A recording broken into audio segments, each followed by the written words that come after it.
தனுசு வீடு தான் தொடர்பு கொள்கிறாங்க. இப்போ இந்த தனுசு மண்டலம், தனுசு வீடு, தனுசு ராசி, தனுசு லக்கணமோ, தனுசு வீடு ராசிக்காரங்களோட லைஃப்பில் நிறைய சேஞ்ச் ஆகிட்டே இருக்கும். புரியுதா?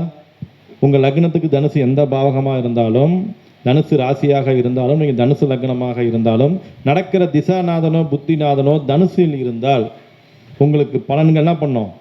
சில பலன்கள் இந்த இப்போ நடக்கக்கூடிய பலன்கள் எல்லாமே சனி பகவானும் குரு பகவானும் கொடுத்துக்கிட்டே இருப்பாங்க. அங்கே எந்த கிரகம் இருக்குது, அந்த கிரகத்தில் என்ன பண்ணும்?